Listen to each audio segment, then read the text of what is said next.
Good morning. Today I'm presenting my design for the Kangaroo Point Brisbane City Green Urban Connector. The site is located on the corner of Edward and Alice Street over to Thornton Street at Kangaroo Point. My design concept of the lily pads was inspired by precedent studies of using natural environment features of the site and the site analysis itself. The concept influences a path over water by creating a pathway of destinations that captivate users. The concept of the lily pads has been used right through my design, from form, spatial layout, and materiality. This page shows my site plan and the location of certain programs considered as the design's major nodes. As you can see from the bottom right, orientated certain nodes like the top cafe, lookout, and amphitheatre was established for views. This ensures that users have a chance to rest and engage with their surrounding environment.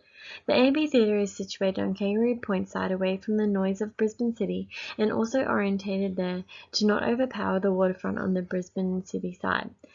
The marina is located with easy access to the restaurants along the water edge, as this is what the popular usage from users is. The toilet block and council store are centrally located. This is for central access to all facilities, and the Kangaroo Point side already has a public toilet nearby.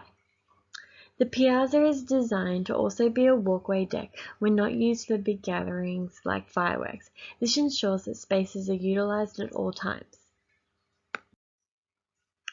This view shows a bit more depth than the master plan, as you can see how the form relates to each other in 3D. The GYC has a flow of activity across it, encouraging users to cross to the other side or wander around. From the pedestrian bridge precedent, my concept really comes alive. The aim to create nodes as a path instead of a pathway to nodes is highlighted. Pathways are very important in this design, as lots of bikes and runners are active all day around this site. My design separates that main pedestrian wandering path and the direct path for bikes and runners. Although, as you can see in the bottom right corner, they have a certain point where the paths meet so that the active walkway can still have access to the main area. In the perspective image, you can see that the two paths are split by bollards showcasing a crossover.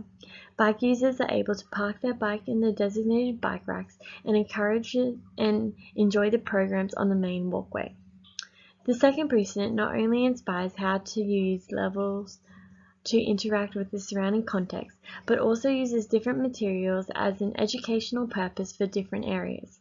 I have used this in my design, as I have used different materials to tell users where they are at either at a node or pathway.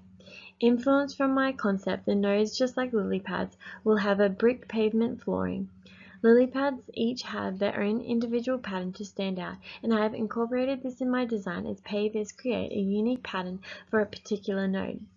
Timber is used for the main pathway, except the bikeways are concrete-based adds to prevent accidents on a planked surface. My focus area incorporates the ground floor and top floor with CAFs, the open areas for relaxation. The top floor can be both open to the public or closed off for private events. This is a wonderful design element, as the top floor has ample views, as you can see in the section, and a large space. While having an open pathway to the top floor, it has a feel of privacy to it from below. Concrete plant pots line the walkways of both the top and ground floor to create a harmonious feel between both levels, as they overlap to create a more unique space. Like the lily pads, they overlap to create a continued pathway. In this section, you can see where activities and spatial layouts for users is located more towards the front, towards Story Bridge direction. The programs are all based near the middle with open areas towards the edges, allowing space for viewing and keeps the walkways decluttered.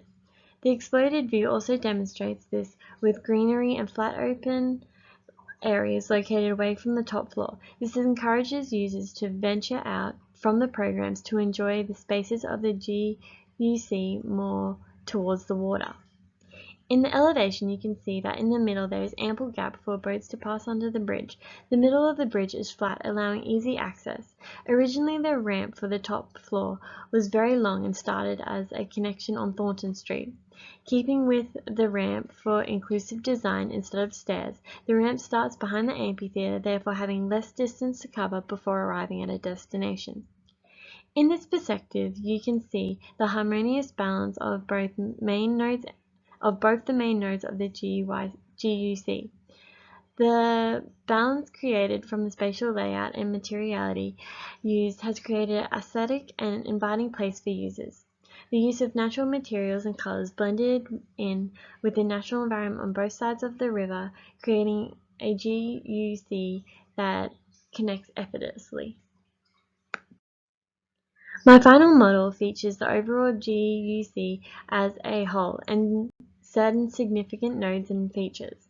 Overhead shade for the bikeway has been spaced out to ensure that users are not confused in a tunnel-like path and have a breathable outlook that provides shade along the way.